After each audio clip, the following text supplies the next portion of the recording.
Hello little family! Welcome to our vlog! So today is Thursday and grabe nga ang panahon, magdamag umuulan. Hindi ko tuloy sure kung papapasukin ko si Lia kaya sinilip ko muna yung school nila dito sa window namin. Tapos syempre nag-check ako sa GC ng parents and kung may announcement ba si Mayor. So wala namang sinabi na walang pasok kaya let's prepare na. Bago ako kumilos, binuksan ko na yung TV baka kasi mamaya biglang mag-announce na walang pasok. So ayan, nakaluto na nga ako ng breakfast ni Lia at baon ni Lia. Ganyan ko na lang inaayos yung mga baon niya, hindi ko na talaga binubuksan yung mga biscuits. Minsan kasi hindi naman niya nauubos kaya nasasayang lang. Tapos ginising ko na si Lia at hindi ko na nga na video yung hanggang pagpasok niya sa school. Pag uwi ko ng bahay, sinimulan ko na agad yung mga gawain ko. Inuna ko nga ayusin tong mga nakatambak na damit dito sa baba at saka tong sofa. Finally kasi mauumpisahan na talaga yung paggawa ng cabinet namin.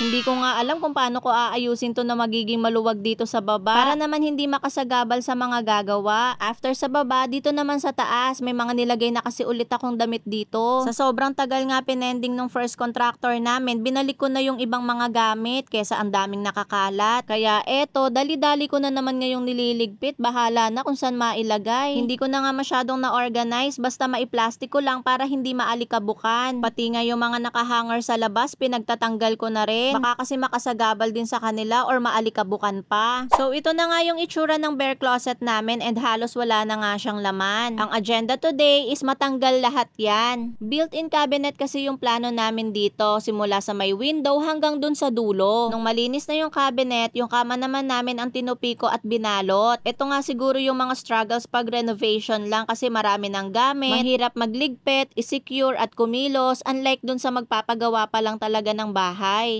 Maya-maya pa, dumating na yung mga gagawa. Inumpisahan muna nilang i-check kung paano nila gagawin yung pagbabaklas. Tinanggal muna yung mga screw, tapos dahan-dahang pinupukpok. Hindi kasi pwedeng biglaan dahil gypsum board lang yung wall namin, baka lahat masira. And in fairness, thank you so much naman po sa aming new contractor, sila Ate Shen, dahil sobrang careful naman talaga nila sa pagbabaklas. Mahirap kasi talaga pag sumama yung mga wall dahil magiging pader na namin yung cabinet. Nakakahiya nga yung kisame namin, meron kasing namungad na ibon dyan, kaya ayan, pinaglalagyan ko ng mga tape. May one time dati na bigla na lang may nalaglag na ibon dyan, yung Maya ba yun? Tiririt, nakalimutan ko na. Basta yung mga nakikita lang natin sa labas. Tapos grabe, nahirapan kaming hulihin siya dito sa loob ng bahay. Tapos kawawa naman nung nahuli namin, parang pagod na siya sa kalilipad. Kaya ayan, tinape ko talaga para hindi na sila malaglag. And finally nga talaga, naumpisahan na yung cabinet namin sa wakas pagkatapos ng napakaraming stress. Isa pang na-appreciate ko sa new contractor namin, hindi nila talaga iniwan yung bahay namin na makalat. Kahit pa 5th floor yung bahay namin, binaba nila lahat sa first floor yung mga binaklas. Big help kasi talaga sa akin yun, lalo na ako lang naman yung tao dito dahil pumapasok sila daddy. So here's the look without the cabinet and sobrang nakaka-excite na nga kasi bukas sisimulan na nila yan.